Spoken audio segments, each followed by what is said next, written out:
Hey everybody, it's office hours, a few minutes early. I turned on my system, I said testing, and my system started streaming. So, it looks like we're going to start office hours, ask me anything a few minutes early. I'm as surprised as you are. I'm going to have to figure out how saying testing started streaming. Hi everybody, it's Debbie Levitt from Delta CX. It's August 18th, 2020, and of course this is Office Hours Ask Me Anything, which I do every Tuesday at around 6:30 p.m. Italy time. Sorry I started a few minutes early today, that was accidental, but once I start streaming, it doesn't make sense to stop. So as always, I will be taking your questions live in the YouTube chat room as well as the LinkedIn chat room. If you have a sensitive question and wrong button, and you don't want people to know who you are, you can use this. This is the anonymous question link, deltacx.link, which is my URL shortener, /AMA. You are welcome to ask your questions there. They will come into my email, so I'll keep an eye out for incoming emails. And I'm also going to check the chat room. I know you're all used to joining at about 6:30, if not later, so I recognize we may get a bit of a slow start. But let me get my systems up and running and cooking, and we'll test them out. Hooray! Okay, systems up and running. So I usually stay here about an hour, and I take questions that people have about CX and UX and anything else that's on your mind. I'm happy to talk about. This is your time to get your questions answered.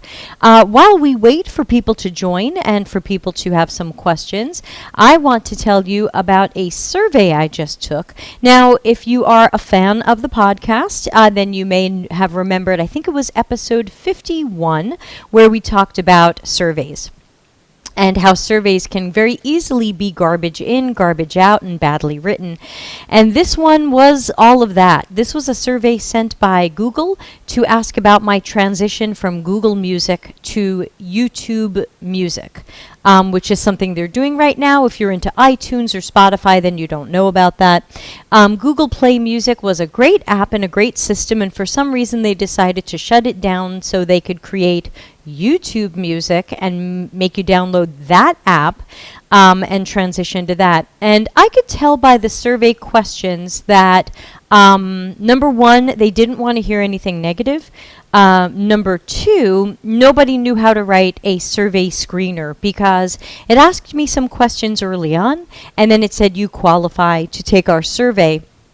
But then after I spent 15 minutes filling out the survey and rating YouTube Music rather poorly and rating Google Play Music rather highly and expressing my frustration with the transition and the new app, and there were many questions about frustrating transitions, which means they already know, and there were questions about how poor the new app is, which means they already know, and after I spent 15 minutes on that, a screen came up that said, "You do not qualify to take this survey."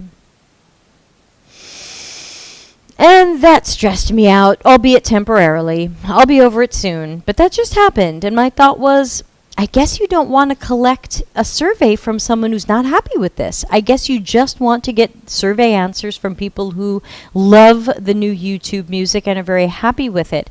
I would drop it immediately. When they make me move in December, I'm hoping I can find something else. That's how bad YouTube Music is. It's truly a bad app. It's truly a bad system. And the UX is really unforgivable. I've already had a couple of instances where I asked it to play a playlist, and it started playing songs that were on other playlists, and it started playing songs that were on none of my playlists. This customer experience makes no sense to me. This seems like nobody seems to have planned this, designed this, QA'd this. It's really even hard to know where to point fingers. Anyway, I'm just telling stories because this is Office Hours Ask Me Anything, and I'm waiting for people to have some questions and waiting for people to join up because we did start a little bit early. Hello to the 3 people on LinkedIn. We are early today for Office Hours Ask Me Anything. So if you'd like to ask something, please do. I'm here for you for the next hour. I usually just hang out here and take questions. until the hour is up. So you are welcome to ask absolutely anything you have. You can put it in the LinkedIn or YouTube chat, or you can use this link here on the screen, deltacx.link/AMA, and that will send an anonymous question to me if you don't want to have your question associated with your name, which we see a lot when people want to complain about their jobs or their bosses or things like that. And of course, all of that is welcome. So anyway, I was just complaining about a terrible survey that YouTube sent me. It was really unforgivable, and I would happily be looking for a competitor. If anyone can tell me about a music service that not only has a huge library of new and old music, but also a system that lets me upload my songs so I can make combined playlists. If you know what that is, please tell me, because now I would like to get away from YouTube Music and stop paying them. Google may not care, but what can I say? Hey, this is Office Hours Ask Me Anything, and I'm just telling stories, waiting for people to come by and have questions. Please remember to subscribe on YouTube. It's much better than watching on LinkedIn, because YouTube's is much faster, so it's almost a conversation, whereas very often on LinkedIn, I don't know why, but the stream is 2 or 3 minutes behind, and it's a little less of a conversation. You can also join our Slack channel, which is totally free, deltacx.link/join Slack. And of course, if you enjoy any of the videos on YouTube, please do press the like button and leave a comment. That way YouTube algorithm knows, show this to other people. That's really the best way to support me. And of course, tell friends. I did want to start with something that I saw while we wait for people to join and ask questions. So I just got an email before I started that said, grow with Google. And you might remember we talked a few weeks ago about grow with Google being some sort of career certificates that Google was going to create, and that one of them was going to be in UX.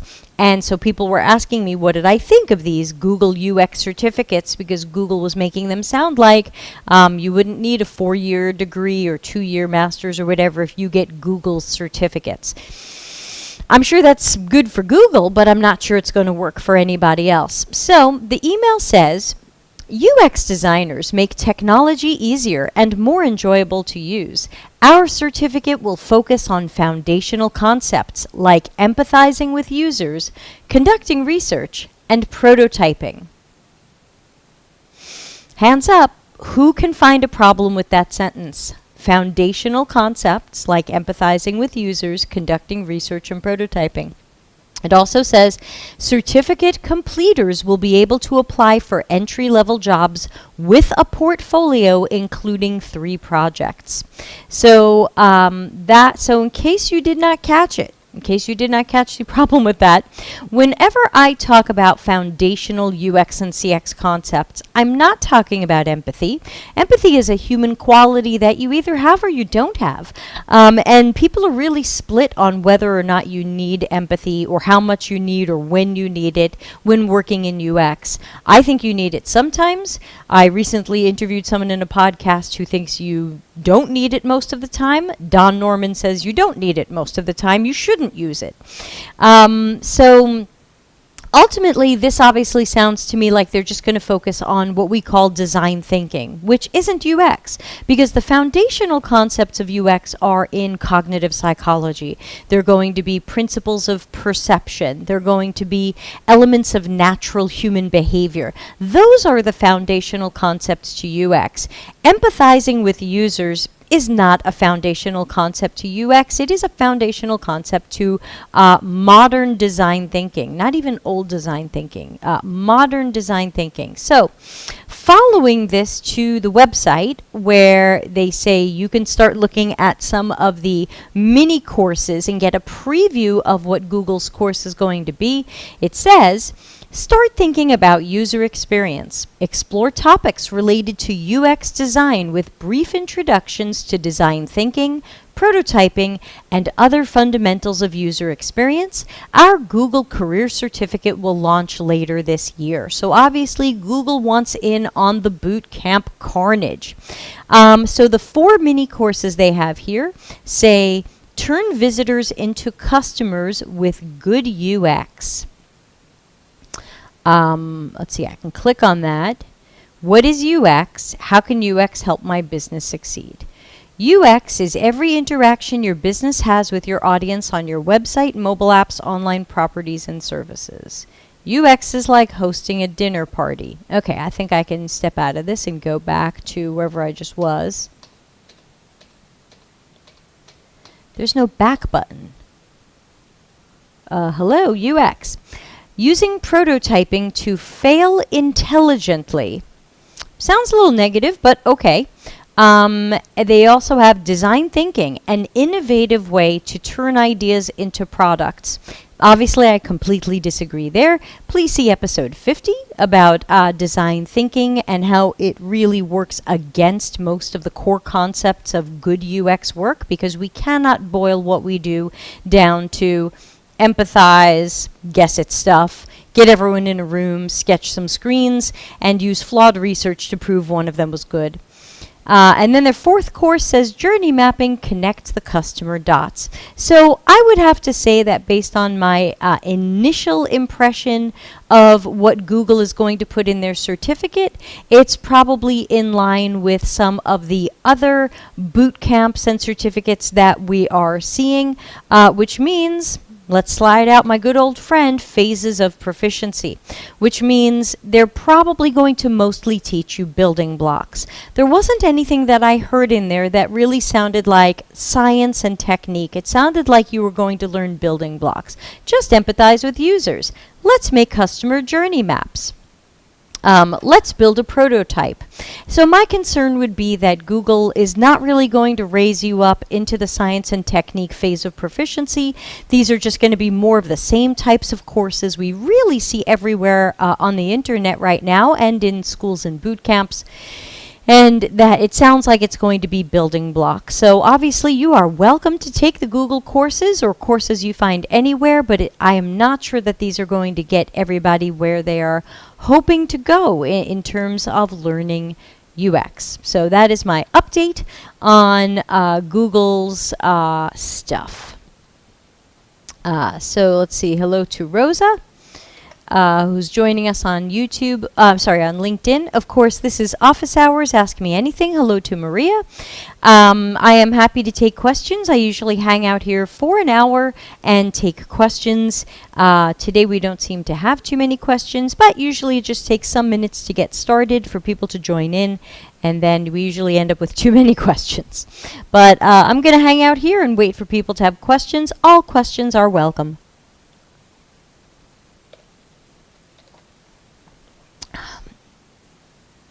Slide that puppy out. How are you guys doing? How's your week going? How's your summer or winter, depending upon where you're located? This is our chance to catch up. Tuesday office hours. How have you been?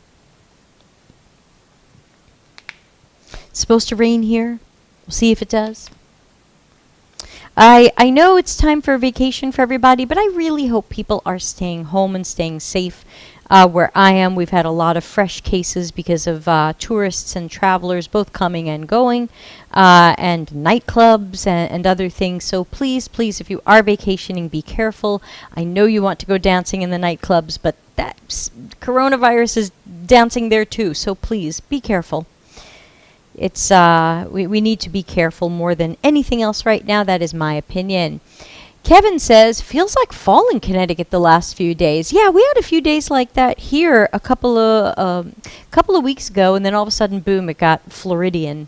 So fall in Connecticut. Yeah, the seasons just seem to be out of time.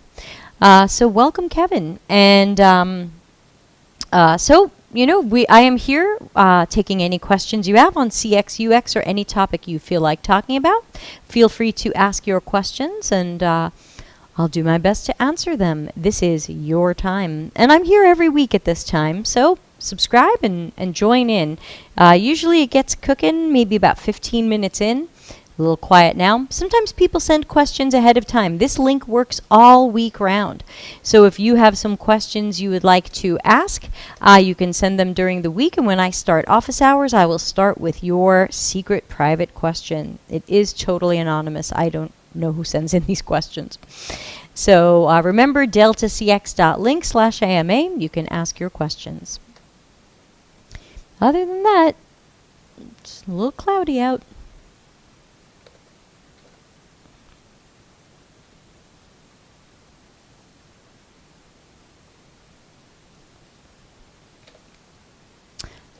I'm just going to hang out. I'm waiting for questions. I don't have background music. I don't want to get thrown off YouTube for playing background music.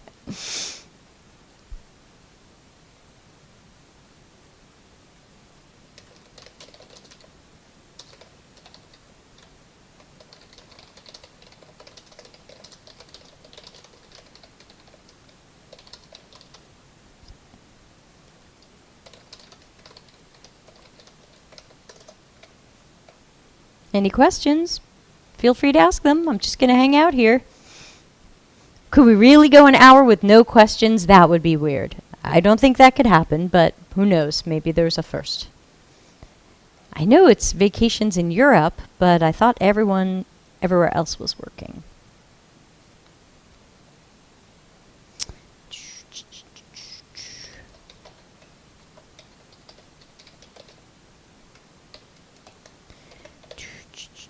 Oh, we've got something. Sandeep says, "Hi, Debbie. I'm a beginner in this whole UX/CX concepts. What's a good place to start?" Okay, good question. So, Sandeep, just to make sure I understand you correctly, are you talking about transitioning into UX or starting that as a career, or are you talking more about which concepts are you talking about? And then I can best answer that. And it's great that you're on YouTube because I know you'll be able to answer me quickly. But I will copy and paste that into our questions for the day so they can all end up in the YouTube description.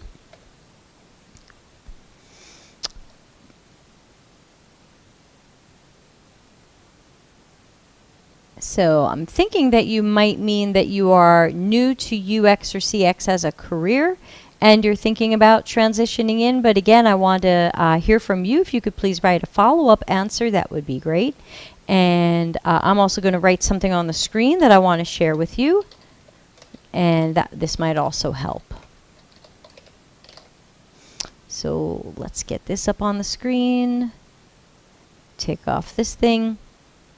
So depending upon what you are interested in the world of UX and what some of your questions are, I find that many frequently asked questions about getting into UX as a career can be answered with a playlist on my YouTube channel of many of the podcasts and interviews that we've done about starting in UX.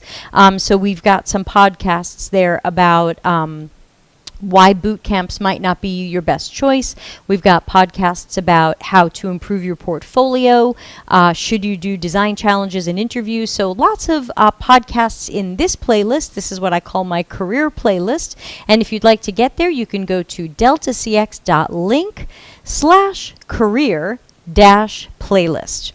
And that will dump you on the YouTube channel on the playlist for the career playlist. And I think it starts with like episode 37, so you want to work in UX, and also covers episode 56, which is my phases of proficiency, talking about why in many cases a lot of the education out there now is really at this building blocks level and isn't going to make you proficient enough to get that first job and what you need to try to do to get there. So I would say, Sandeep, if this is the question you are asking, then I would say please check out the career playlist, because I think that will be a good place to start. Lots of podcasts in there. You can watch them at faster than 1x. You can always watch them at 1.5x or 2x. There's lots of stuff in there. So hopefully that helps. But you can certainly write a follow-up question and let me know if you have another question or if I went in the wrong direction on that. And thank you for asking. Anybody else? This is a really quiet day. Must be all the Europeans on vacation. Usually I'm flooded with questions about 15 minutes in, but I accept a quiet day.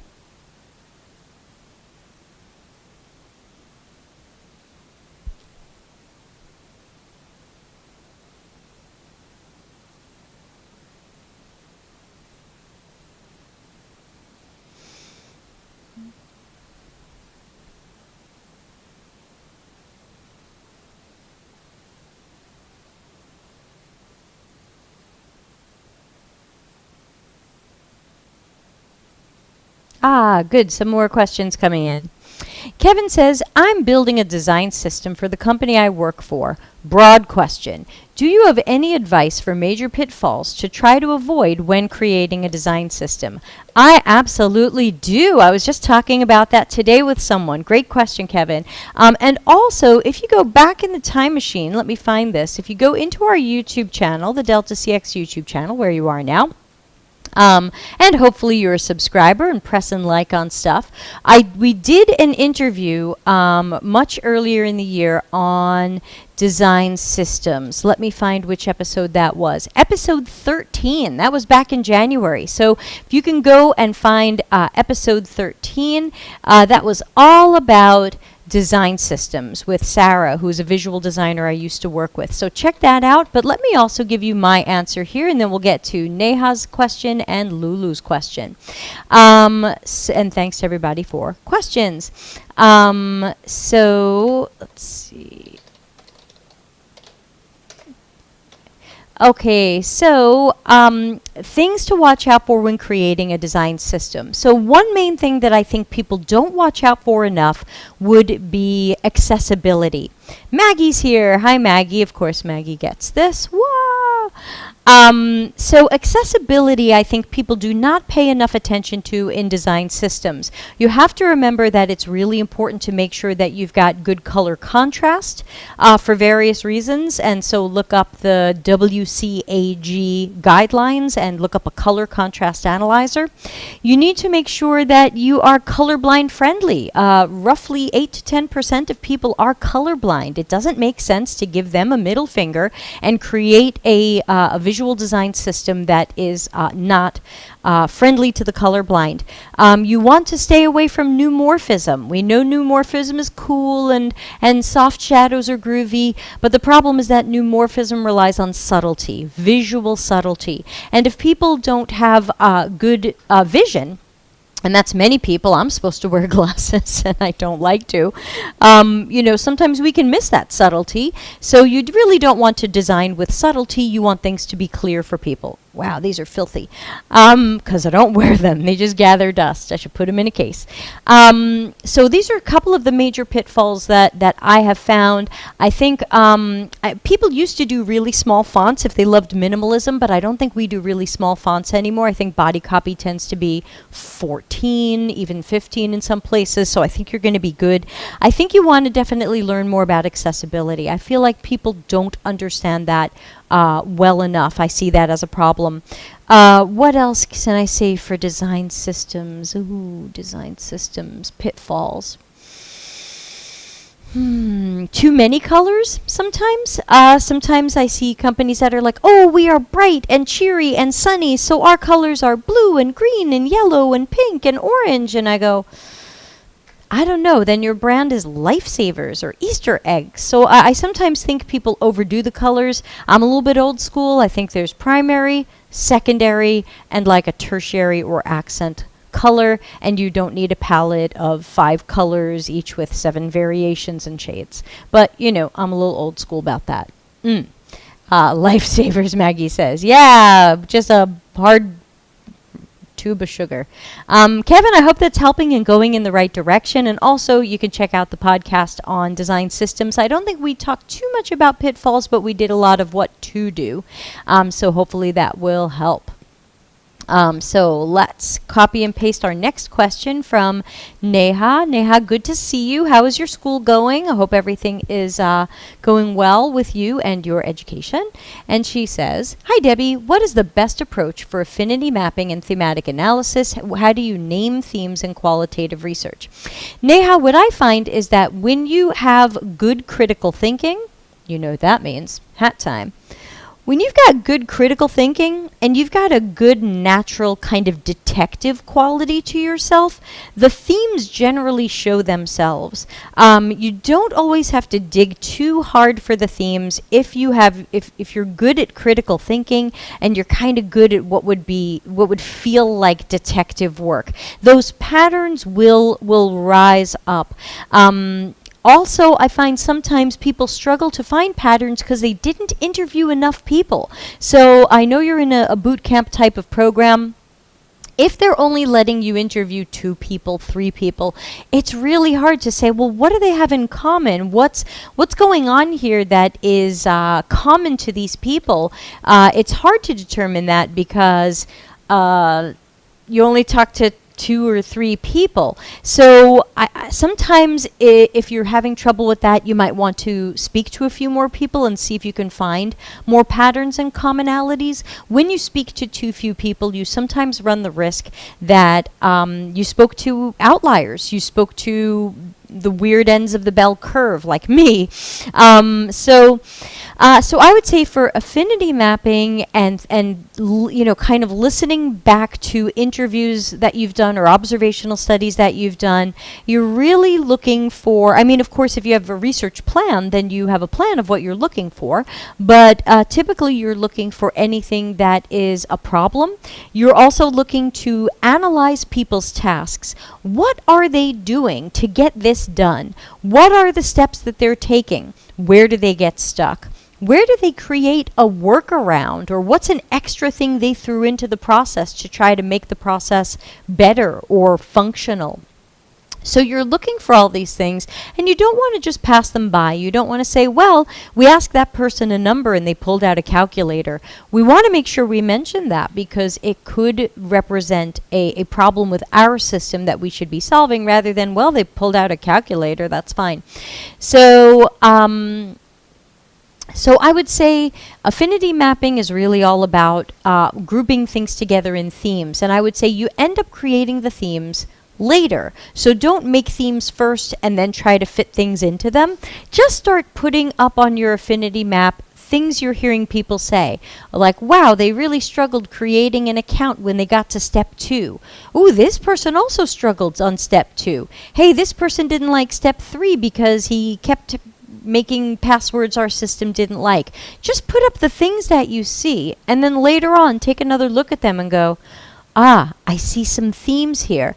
Now you create the themes. So I think if you are good at observing and evaluating and analyzing, and you have that detective hat on and you have that critical thinking hat on, the themes will sometimes make themselves because you will start to notice patterns.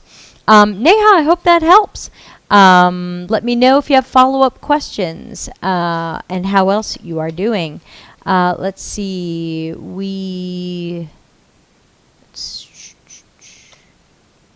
Okay. Let's see.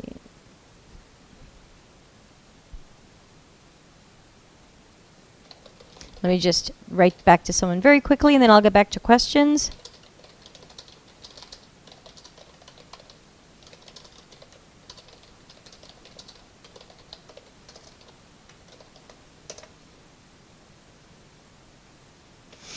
Okay, so let's get back to the questions. And Maggie will get to yours eventually. Let's move on now to Lulu's. Hello, Lulu. I think you are new here. I'm not sure I've seen your name before. And Lulu asks, what are the best free user testing tools? Ooh, Lulu, you threw one at me there. That's a tough one.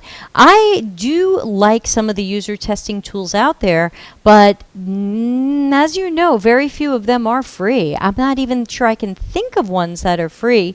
Obviously, you know, the freest you can probably get is for you to run your own test and bring somebody into Zoom and moderate the test and just record it in Zoom. You start to pay money when you use somebody else's system.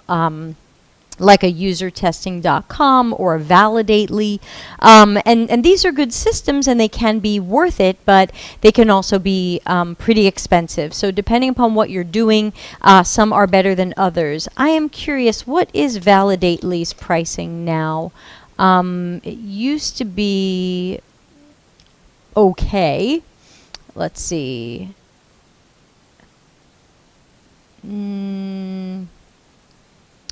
No, that's not the pricing I'm thinking of. No, maybe was it Userlytics? Everybody keeps changing their pricing, and so just when I think I like a company, they change their pricing, and then everybody's mad. So I think Userlytics sells things by buckets, individual tests. Let's see. Userlytics is $49 per participant, but I don't know if there is a minimum. And then they've got larger packages. So technically, if there is no minimum there, hypothetically, you could test with 10 people and it would run about $500. If you work at a job, they should pay for that. If you are freelancing or at an agency, that should be billed to the client. So I think Userlytics pricing is probably better at this point than maybe Validately's pricing. I've tried both and I liked both.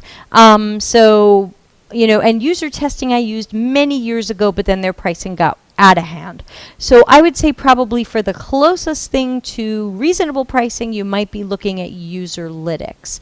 And Validately, I'm trying to remember. And I don't get paid for any of this. These people do not pay me. I pay them.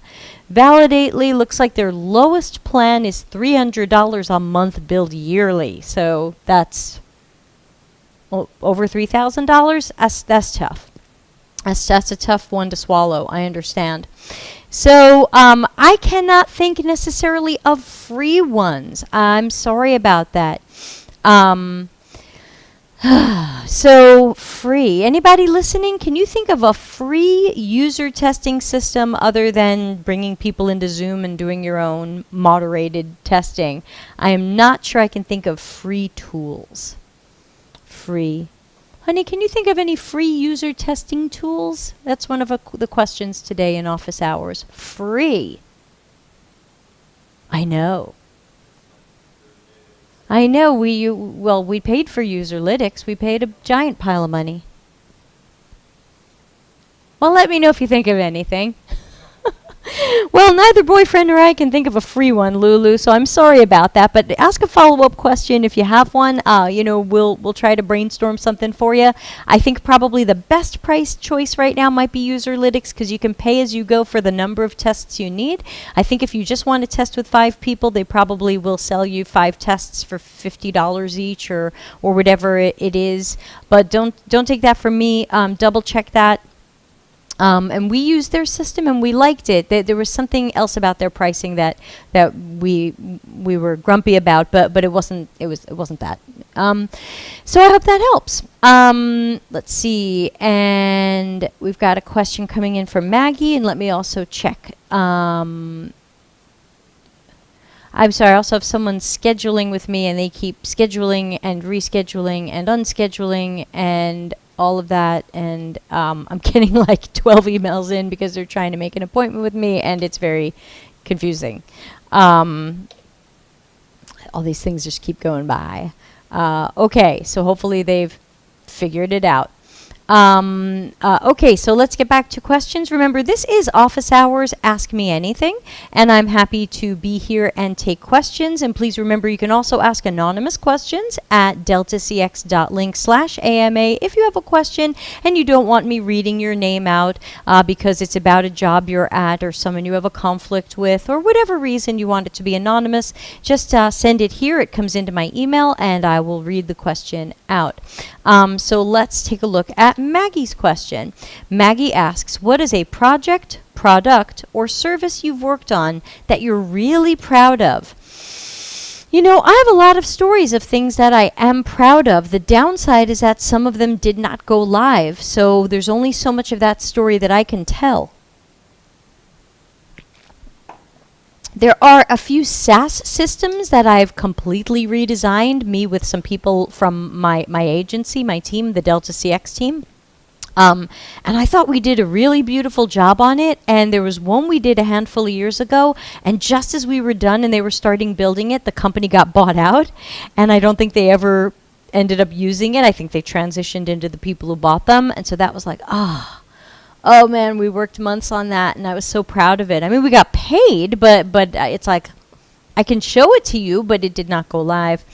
There was another SaaS system we worked on last year that I was really proud of, and guess where that story's going? We did a beautiful job on it, and I'm incredibly proud of it. And the company we were doing it for had a little bit of a financial crunch, and we had to press pause on it, and it has not gone live. I'm hoping at some point they will have the money to finish it and send it out there. But wow, I was really proud of that one. So yeah, mostly the agency work that I've done for my own agency and for some other agencies have really been the most rewarding stuff. There's a project we're starting this week at my agency that I'm extremely proud of, but it's also highly confidential. But I'll just tell you what I can tell you. It is a CX UX research project. We are going to be interviewing 70 people in five groups, 5 or 6 groups, and doing remote observational studies to learn a huge amount of information about a certain process that they're doing on a well-known e-commerce website so that that company can improve that process on their site. So right now we've not been hired to improve the process, but we have been hired to do the research that would help their internal teams improve that starting in Q1. So that I'm already proud of that one. I just can't tell you who it is. There you go. Neha says, I have another question. Good. Let me copy and paste it into the list of questions. Neha says, how to segment users, primary, secondary, tertiary? Should I only consider demographics or are there other criteria? Yeah, so in general, UX doesn't care that much about demographics. Marketing cares about demographics. We mostly don't, because I don't design differently if you are age 24 or age 31. I don't design differently if you're married or divorced or gay or undecided or something else. I don't design differently if you own a house or don't. So I find that some of the attention that boot camps and others pay to demographics, especially in personas, it doesn't really flow well with what UX tends to be focused on, which is more about psychology and behavior and less about how old are you and do you have a house. So number one, not demographics. Number two, there are a couple of different definitions for primary and secondary segments and customers. So I'm going to give you the 2 definitions that I tend to work with. They are different from each other, so just know that if you're using these, you might want to mention in your report or documentation which definition you're going by. So there are times where we have a little bit more of a marketing hat on and we're saying primary customers versus secondary customers, meaning primary customers are the people we really want to work with. And secondary customers are like another group who might do business with us and we kind of want to work with them too. So sometimes primary and secondary customers are defined that way, with how close are they to being our sweet spot of target customers. If they're not that close, maybe they're secondary. Another definition that I've seen of primary and secondary customers would be, let's imagine, for example, that you have a system that engineers at your company are going to use, your programmers, your developers, maybe something like Jira or something like that. Thousands or hundreds of people at the company are going to use it. Well, who picked it? Somebody picked it. Somebody reviewed Jira or Jira and their competitors. Somebody selected it and then said, everyone at our company is going to use this. Sometimes a company will say, okay, we have different sets or segments of target customers. We have to win over this decision maker person, but the decision maker person isn't going to be the end user. They're just a decision maker, or they're an information collector for some other decision maker. And sometimes you end up categorizing primary and secondary segments or customers based on who is the end user, but also who are the other people that are involved in this process. So we have to write the website for the decision maker and the end users. We have to write pricing for the decision maker to understand, even if the end users don't care.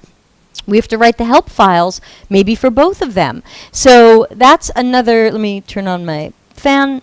So that's another way that you can have primary and secondary customers. I did a set of personas some years ago for a credit counseling service. They were a nonprofit who talked to people who were having financial problems. And they had their primary customer was the person who's having credit problems. That's the person they want to talk to. That's the person they want to help. Just outside of that, that was someone who wants to talk to the service but doesn't need help yet. They're just trying to learn some best practices with their finances before they make mistakes. Okay, maybe primary, maybe a little bit outside of that. But then they also had these kind of secondary customers, which were people who had relationships with this credit counseling service, but again, were not the end user of it as the people in financial trouble were. So in the case of this credit counseling service, these more secondary customers were partners. So one was a bank who wanted to send their customers in trouble to the credit counseling service. That's a partnership. That's a relationship. That they are your customer in some way. You have to write parts of the website to speak to these bank partners or bank customers, however you want to see them. They also, as a nonprofit, received donations. So they also had to have aspects of the website that spoke to potential donors. And so the donors were also kind of a secondary customer group in that they had to create relationships with them, write things on the website that spoke to them, do things that connected with these people. And then I want to quickly mention to you, Neha, that you'll very often see in UX research primary research and secondary research. Remember that in that case, we have a different definition altogether. Primary research is when you are working and speaking and talking and observing directly with those customers and users. The real customers and users, potential customers and users, trial customers and users, archetypal people who fit into the segments. If you are directly talking to them, observing them, that is primary research because it is that first degree. There's nothing separating you and that other person. It is primary. Secondary research is more like, I'm going to try to learn about these people, but not by talking to them directly. I'm going to try to learn about them by looking at Google Analytics or reading online reports of what these people supposedly do, or asking customer support what these people do or think. So remember, once you are taking a step away from customers but trying to learn about customers, this is secondary research. That doesn't mean they're secondary segments or secondary personas or secondary customers. It's just the way that you will see research classified: primary research, secondary research. That was a lot. I hope you took some notes. And I hope that made some sense. And I'm happy to see Oz here. Always makes me happy to see Oz here. And Brett's here too.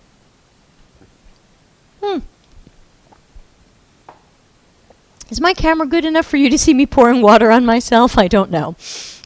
So next, let's see, Maggie, we've got Imran, and we've got Maggie. Imran says, what's a good resource to learn storytelling in order to present our case study? And do you know of a good framework to craft a story? Ooh, that one hurts. I did know of a good resource, and then she kind of pivoted her business. Lee from Akathame is definitely a great resource, but then she pivoted her business. I am not sure if she is still doing something like that. Lee, are you here? I'm trying to plug you. No, Lee's actually doing her own live stream right now. Yeah, we just redid the Akathame website, so I can tell you there's nothing on the Akathame website. I'm going to put this up on the screen that tells you. Oh, wrong button. That tells you anything about storytelling, but you can always write to Lee and say, hey, Debbie mentioned on the podcast you're a great resource for storytelling. See if she still has something that she can offer you or help you with. She had a workshop she was giving people. I don't know if she can still make that available to you, but she's my favorite. Oz says, I have to go run errands, but this is some good stuff today. Great questions, great responses. See y'all in the future. See ya, Oz. Thanks for coming by. So Imran, I'm sorry I don't have a good resource for you there. If you watch episode 54 about portfolios, I do talk about storytelling in portfolios, but you're right, we don't specifically have a podcast about storytelling or crafting a story. I don't have access to framework for that. I'm going to write that down, and I'll see if maybe Lee or somebody will come on the podcast in the future and talk about that. I know Lee came on in the past, but I can't remember if we talked about storytelling. Does anybody remember? Let's take a look. Yeah, we do have Lee talking about UX storytelling. So find in the podcast playlist episode 16, UX storytelling. And also if you go into the playlist for concentric conference sessions, you'll see Designing Your Story. She did an hour-long presentation at an online conference we held in January. So poke around our YouTube channel. I think you'll find a couple of things on storytelling, and I'll also make a note to see if I can either get Lee back or find someone else to come on and talk more about crafting a story, and if there's a particular framework or model that people can use. So thank you about that. Thank you for that. I will look more into it.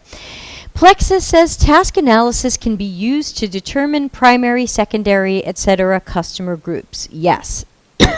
Excuse me.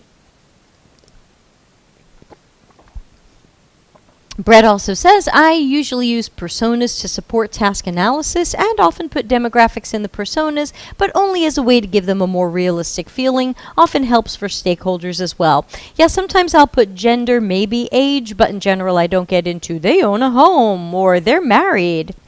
But that's up to you. Maggie says, the whole demographic aspect of it just introduces so much bias. I avoid it. Plus lack of representation. I hear ya. Plexus recommends Storytelling for User Experience is a book from Rosenfeld Media. And so Plexus says check out that book. So let me put that one up on the screen. Hold on. This says Storytelling for User Experience. Storytelling for User Experience. I'm not too sure who wrote it. I haven't read it. I can't tell you if it's good, but if Brett recommends it, it can't be too terrible. Oh, he says Whitney Quisenberry and Kevin Brooks. Oh, well, those are usually reliable people. Okay. So check that book out, Imran. That might be a good resource for you based on what Brett says. Always listen to Brett. He was our guest when we talked about science of UX. So just a reminder, you can ask questions here. You can ask them anonymously. This link is good all week. I take questions when you guys are sleeping, and I pile them up, and I get ready to answer them when Tuesday rolls around. And also, please remember that the best way to support what I do is to subscribe on YouTube, not on LinkedIn. Subscribe on YouTube. Tell people about the podcasts and broadcasts, and of course, press like on the videos so YouTube knows they're something that they should recommend to other people who are interested in this stuff, because without that, we're all being recommended videos on how you can get into UX with no qualifications. It's sometimes depressing how many followers those people have. So thank you, Brett, for saving the day with a book recommendation there. That's great. This is Office Hours Ask Me Anything. I'm usually here another half hour and happy to take some questions. And let's see, we don't. And Sandeep says, sorry, Debbie, lost connection, couldn't reply in time. Thanks for the reply. Okay, Sandeep, I hope that helps you. And of course, all of these are always archived on YouTube in the Office Hours playlist. So you can always go back in time and find previous Office Hours. And of course, you can always listen to them on YouTube at 1.5x or 2.x if you want to hear me talk very fast. And you can blow right through these. So check it out. Let's see. What else is on your mind today, everybody? We can talk about whatever you want. CX, UX, other topics. I'm happy to hear about whatever it is.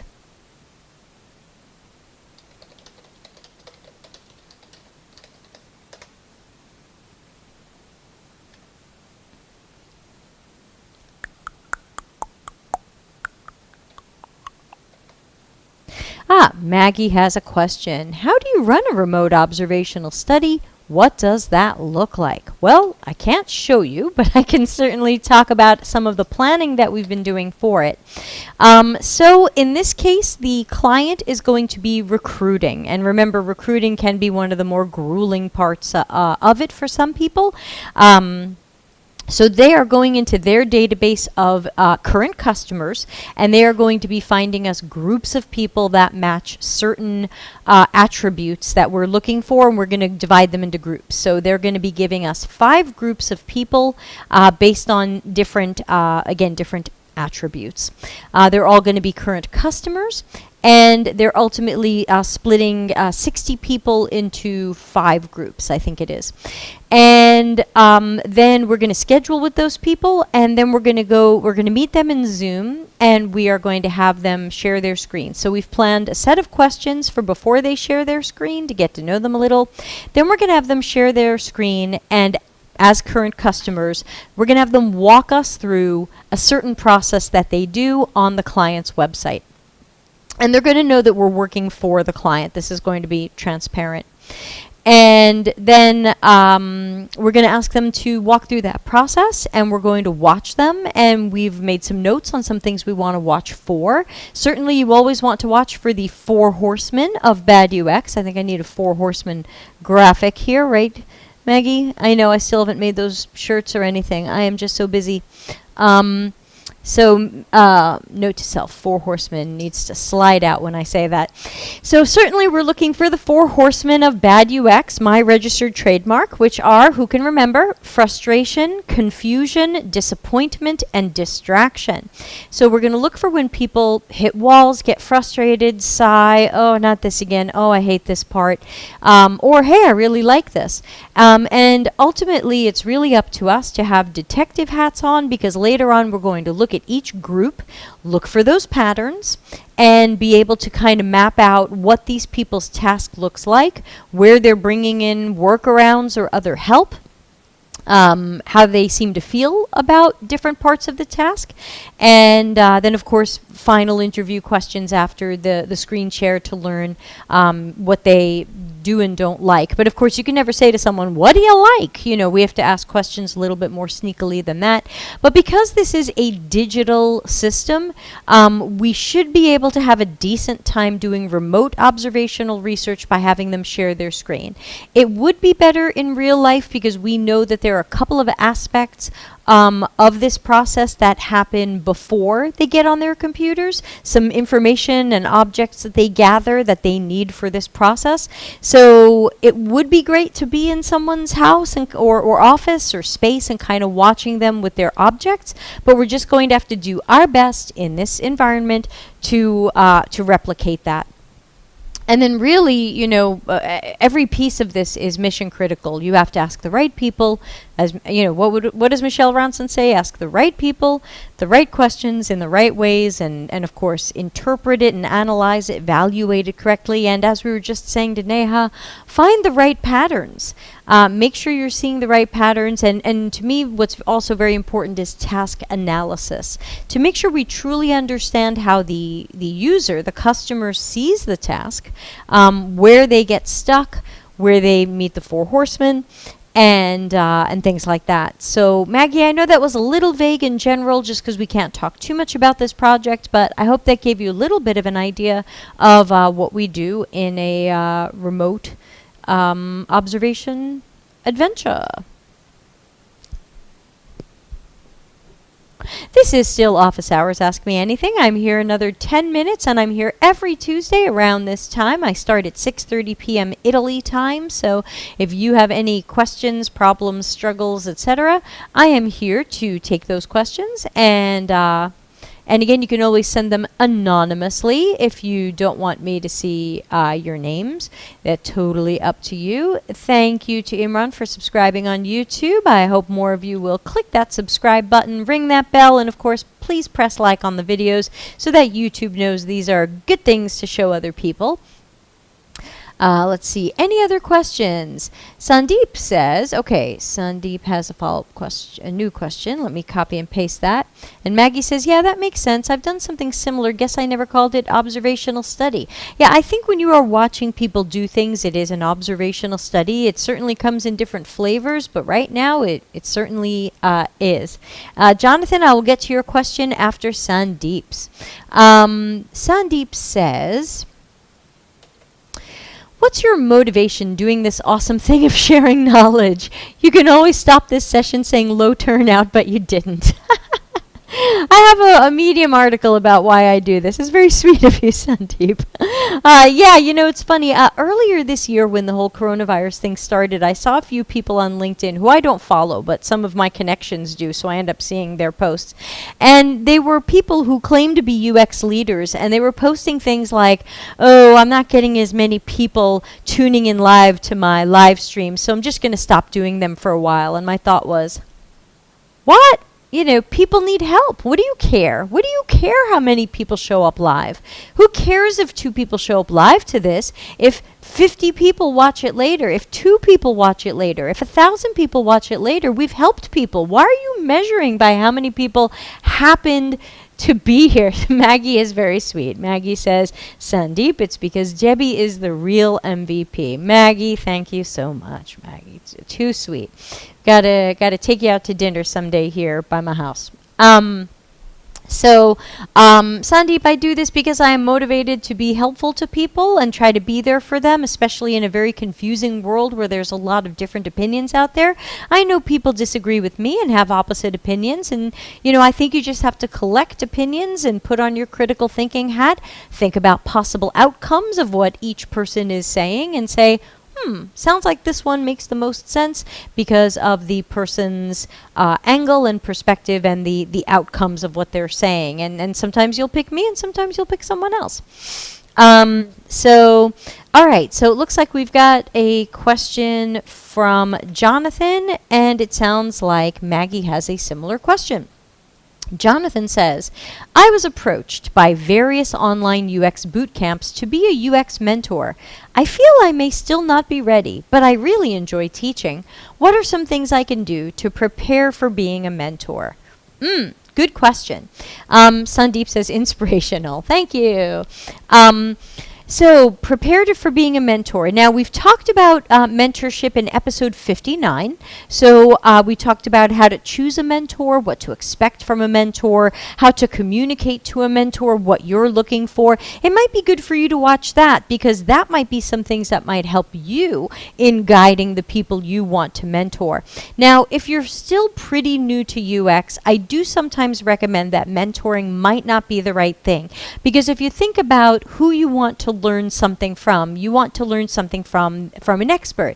Jonathan, I don't know you. Maggie, I barely know you. So it really depends where you feel your level of expertise is, and if you feel you are, so let's bring back our old friend phases of proficiency. If you are practicing UX in that science and technique level where you are approaching it scientifically, you are doing things with depth and quality, and that's something that you can help your mentees with, because many people at boot camps have learned to make a persona, take a persona template, and fill it with information you made up. Just know if you do mentor at these boot camps, it may break your heart a little bit to see the things people are being taught. I've gone through this here where people have questions and I go, oh man, you were taught that. That hurts. I'm going to need a minute. Whew, you know, because I don't drink, so I just got to take a breath. So I think that if you've been in UX at least a few years, you probably do have something great that you can pass on to someone else. I do get nervous when I see people who say, I just graduated and a boot camp's asking me to be a mentor. I've barely had my first UX job yet. Then I go, yeah, probably don't do it yet. Because I think that newbies need to hear from people who have had at least a few years of experience in the field. Otherwise, you can certainly still be a sort of mentor to that person. You could talk to them about their attitude. You could talk to them about their work ethic. But you wouldn't necessarily have the UX experience to say, you know, I had a job that gave me something like this and here's how I did it. Or I had 3 jobs like that and here's how they each went. And so I think it's really important for someone someone in that mentor or coaching position to have had at least some real work experience so that they can pull from that. Otherwise, very often when you're fresh out of a boot camp or fresh out of a university degree and you're being asked to teach or mentor, the problem is you just learn this yourself. There's a reason we study piano with someone who's been playing piano for years, if not decades. And so I just give people the same warning about that. So I think step one is have the self-awareness of what can you give. Are you there just to be supportive and a cheerleader? Hooray! We also talked about some mentoring styles in episode 59 and a little bit in episode 56. So you might want to sneak back and check those out. So I would say have the self-awareness of what can you give, what can you provide, what are you qualified to talk about or coach people on? Will it just more be attitude and work ethic, or can it really be about UX principles and how the work is done?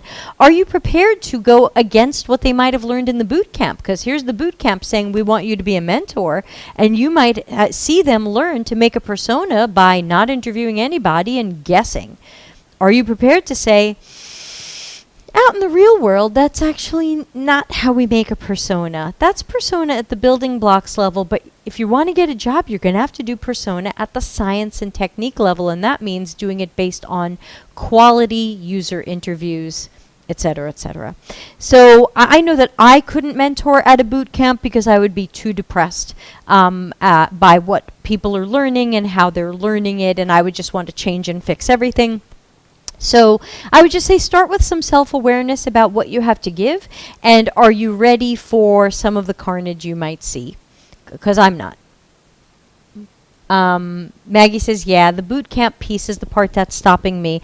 Remember, Jonathan, Maggie, and anybody else who wants to mentor, you can mentor. It doesn't have to be through a boot camp. Just post to LinkedIn. Hi, I'm Jonathan. I've worked in UX for X years. My specialties are QPRSTUV, whatever. I would love to take on one or two mentees this year. Here's how to get in touch with me. There's other communities. You can be listed on Randy's UX Stars website. So remember, you don't need a boot camp to mentor people. And you may or may not like being tied to that boot camp, especially since many boot camps have been going down in flames.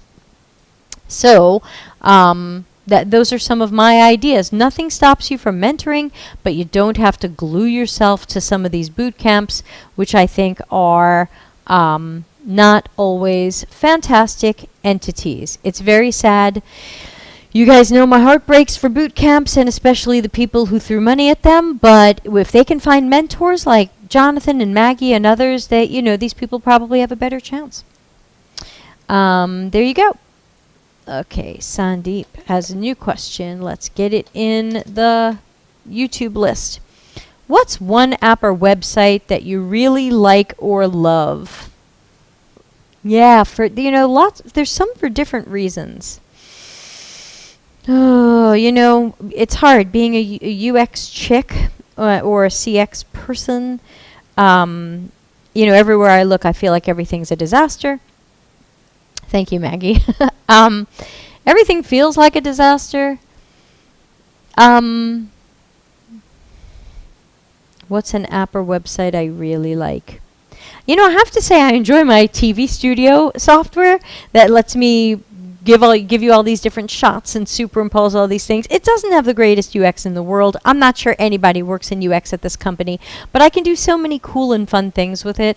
And there was a learning curve, but and even though I'm doing probably 10% of what this stuff can do, I have to say I really enjoy it. And it's become fun, and I can throw fun stuff out there. Let's see, like this. I love this TV studio software. It makes me happy. It's called vMix.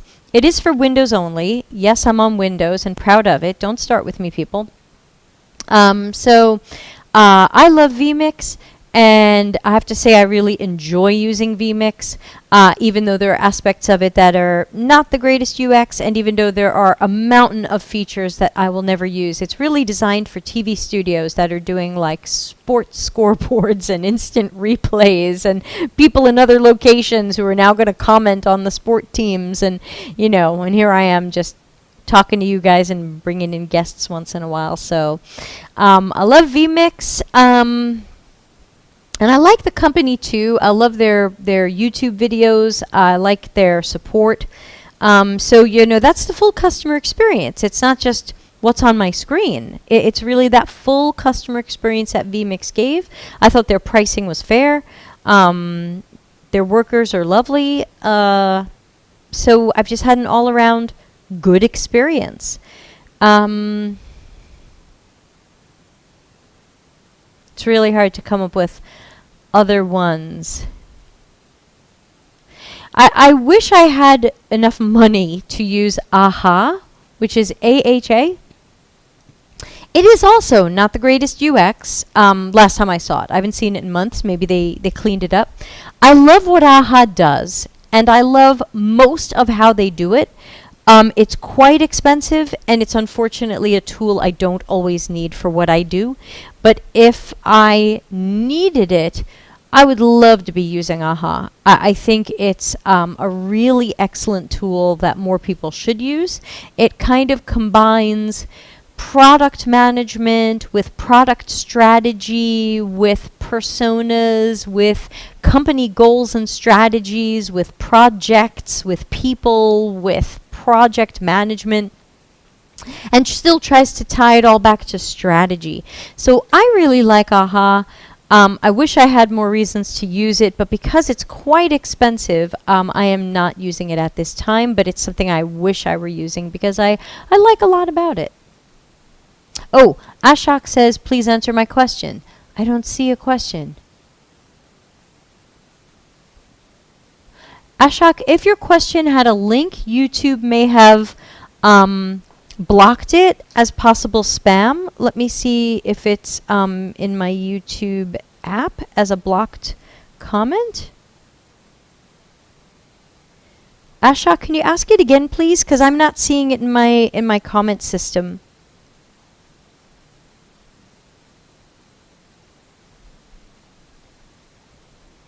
I'm not seeing it. Held for review, likely spam. I'm not seeing it, so I apologize.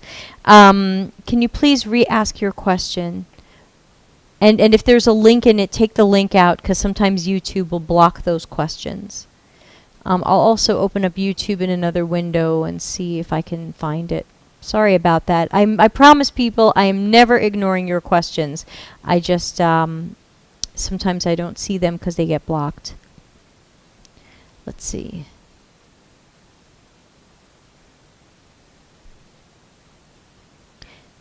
And of course, we'll stay a few minutes late and try to answer Ashok's question. I'm rolling back and I'm not seeing it. I think YouTube must have blocked it. And we're running late, but I'm going to stay late because we've got some fresh new questions from Caroline and Erin. So let's start with Caroline. Hello, Caroline, and my favorite anonymous crab. Good to see you. Says, hey, Debbie, how do you keep track of tasks, projects, and calendars? What has worked for you? Super question. So obviously not obviously, I'll tell you because you cannot read my mind. For calendars, I use Google Calendar. It's really quite simple, but I'm just a Google Calendar chick. I am also Windows and Android, so it's a natural place for me to have, I'm more in the Google verse than in the Apple verse. So for calendars, it is Google for me. If you schedule time with me, I use Acuity, Acuity. Again, I don't think anybody works in UX there. There are some things that are infuriating about it. I've had to build workarounds in Zapier, but there's a lot I like about Acuity. So when you schedule time with me, you are using Acuity. How do I keep track of tasks and projects? Because I cannot afford AHA, For at least 10 years, I've been using teamwork.com. Again, another company that I do not believe has anybody working in UX, so there are some definitely tough UX moments, and really it's only viable on desktop. There are so many hover states for things that you really can't get it working very well on mobile or from their app. So, but I do like Teamwork. It's unfortunately no longer as nicely priced as it used to be, but you can certainly do a free trial of it, and I like it because it's got really nice full project management. It's only just starting to get down as granularly as who's available and how much time are they available and things like that. But for projects, I use it for my Gantt charts and for my for planning things down to the day or to the hour. I use it in proposals. I use all the messaging and file exchange and other features. So it's kind of, if you know Basecamp and Asana and Monday, it's a competitor to that, but I've always liked it more than those other guys. So teamwork.com. They don't pay me to say that, I pay them. So Caroline, I hope that helps. And Erin, let's copy and paste your question and get it into the YouTube chat. And then we're going to have to go because I'm running late and running out of time today. And you'll all have to come back next week. Let me check if there's any anonymous questions. No. Okay, so we'll run with Erin's and then we will have to wrap up. Okay, Erin asks, what are the top non-design skills that you wish designers would focus on to help them mature? Oh no, Raghav has a question. I guess I'm staying late today, everybody. So Erin's asking about top non-design skills that designers now, of course, to me, there's kind of two buckets that fits into. We've got non-design skills that I think of as personality traits. So what are aspects of your personality that with good self-awareness you can continue improving? And there's always improvement for all of us to experience. I mean, when I did the podcast last week on resilience, our guest, Ruth Diaz, had some great suggestions for me on ways that I can change how I present some bad news to people. And as of today, I started taking her advice, and you know what? It felt great. So I would say one bucket of non-design skills that people could focus on would be kind of personality, emotional intelligence traits. That requires self-awareness, and sometimes you can't improve someone's self-awareness. But if they've got some good self-awareness to start, then perhaps they can look at areas that they might be struggling with, which might be ego or feeling like they need to be right. It could be, we had a list. Resilience. You know, we just talked about resilience last week as one of our podcast topics. Some people do struggle with resilience, that they don't bounce back well or quickly from feelings of failure or disappointment. And I think there's room for improvement there. So I would say and of course there's more, but I know I'm running late. So one bucket of skills would be these personality traits and more in the behavioral area. And then the other would be probably what a lot of people call soft skills. Now, I know the personality traits often get lumped into soft skills, but I tend to separate them. So I think of the soft skills as presentation, conflict avoidance or conflict de-escalation, how you collaborate. Sure, some of these end up blending into personality traits, but again, I still tend to put these in separate buckets, and then we can see how they interplay, because someone might be not collaborating well because of a personality trait issue, or just because of something else that's holding them up or siloing them. And so we want to, of course, address each individual person to assess their strengths and weaknesses, see how they self-assess, and then see where they are open some tough love and some challenges, like we talked about in episode 59 about choosing a mentor. Are you coachable? You know, I kind of put that in the personality bucket. Are you coachable? And that requires resilience. That requires lower ego. Where are my low ego action heroes today? Put a superhero in the chat. Not just a crab. Superheroes. Let's see them. So Erin, I hope that helps answer that question. I would say I've got these kind of two buckets, and I always look at each person individually to see where their strengths and weaknesses are, and also how they self-assess, and then kind of take it from there to create a more individualized coaching plan for what I think that they can do. Good, Caroline's put a superhero there. So, Aaron, let me know if you have a follow-up question. Write it in there, and we're going to take Raghav's question, and then I'm going to have to wrap it up, guys, because we're running an hour and 10 minutes here, and I know people would be like, "That's too long for a YouTube video." She's really going on very long. Raghav over in LinkedIn says, how many projects should be in the portfolio if you're just entering this domain? Raghav, I think that many hiring managers in some cases are looking at just one. If you have 200 applications for a job, how many portfolio projects are you going to look at before you say, this person seems interesting, let's interview them, or I don't think I want to interview this person. I probably don't have time to look at 2, 3, 4, 5 projects. So I remind people, now I've got 9 projects in my portfolio, but I've been around a while and I'm trying to showcase different aspects of things that I've done. If you are newer to the domain, I think if you had one solid project that really showed your UX, what am I going to say, everybody? What am I going to say right now? Who knows? If you can really show your science and technique, not just I did a thing, your science and technique, the depth and quality of your work, that's how you'll stand out. I've looked at over 100 portfolios and I felt like 6 people could do a good job in UX and the other people just weren't ready.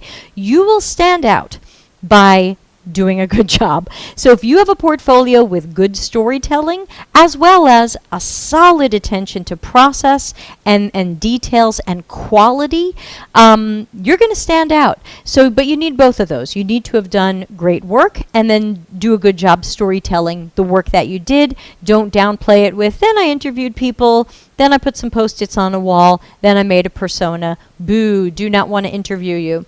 So I think even if you have one solid project, and also note that project should be a solo project.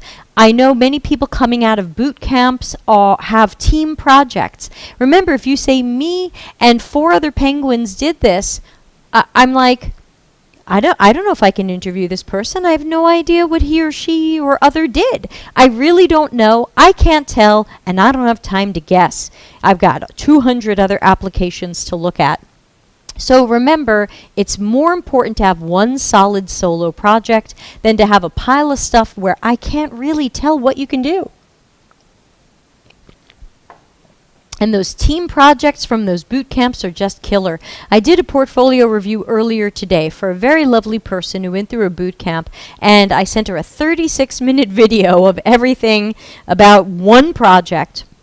And a lot of it was kind of pooping on what the boot camp had told her to do, because I don't blame you guys. I blame the boot camps for what they've told you. And her response was, yeah, I had a funny feeling when they were teaching me this that maybe it wasn't the best, but I didn't say anything. And I understand. You're learning. You're a student. You don't want to go, hey, teacher, I think you're wrong. But that's why I tell people, as we heard in episode 56, get a mentor or coach from outside of your school so that you've got someone else you can kind of check stuff with. Hey, my school said to use this persona template or this customer journey map. What do you think? Caroline has sent a pink triangle. I think that's fantastic. I'm always I had the pink triangle pin in college. Wow, I should go find all my pins from college denim jackets. I had the pink triangle pin. Pink triangle pin works. I'm trying to tell what Aaron also sent a superhero, and Jason, yours came up as text. Chill cat. I don't know what that is. Maybe you're on an iPhone or something. But so Raghav, I hope that helps. One really awesome project will help. Go into my portfolio.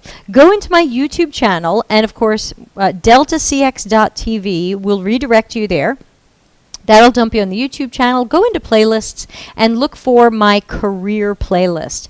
It's a playlist of like 10 of my podcasts all about portfolios, breaking into UX, problems with boot camps, things like that. And hopefully that will help give you some good foundation information, at least on my opinions and perspectives on this stuff. And again, not everybody will agree with me, but there you go. Whew, guys, we are running so late today. We're here an hour and 15 minutes, and I accidentally started 5 minutes early. If you have any burning questions that cannot wait until ask next week, that was not asked. That was I was going to say last week, and then I realized, no, I don't have a time machine. You can't ask me last week. You have to ask me next week. I'm a little sleepy, and I've got 2 more calls after this. I have a call in 15 minutes, guys. I have to go. I got to go, everybody. And then I have a call after that. So everybody, have a great day, have a great night, have a super week. No more podcasts this week. I'm taking it off because I will be doing Acture training for a Fortune 200 company. If I can ever give you some Acture training, let me know. That is what I do, among other things. But we will be back next week on Monday with Elisa Del Galdo as our guest, talking about how UX can get that seat at the table. Tuesday, of course, will be Office Hours Ask Me Anything. Wednesday is, I forgot what I named this one, but it has to do with UX newbies trying to look like they're thought leaders and experts. Some do's and don'ts when you're trying to write articles and live stream when you're still kind of new to this. So that's next week. I hope I will see you guys there. Thanks to everybody for joining. Good to see some of our regulars like Maggie and Caroline and Jason and Jonathan, and who else was here? Plexus, of course, and Oz, who is come and gone, and Neha, who comes here quite a bit. Thank you for coming. And new people like Kevin, and who else was new today? Of course, Erin's first time here. Welcome. And friend of the show, Maggie. Jason says, hi, Debbie. I'm sometimes confused about job applications that mention UML is required. Should we learn it? Answer next week. Okay, I'm going to put that in as first question for next week. Thanks, everybody. Have a great time. Gotta run, but be well, and I will catch you soon. Now I'm going to just play us out of here. Thanks for watching. Delta CX is available for consulting and projects related to CX and UX strategy, leadership, training, problem finding, problem solving, and innovation. Learn more at deltacx.com.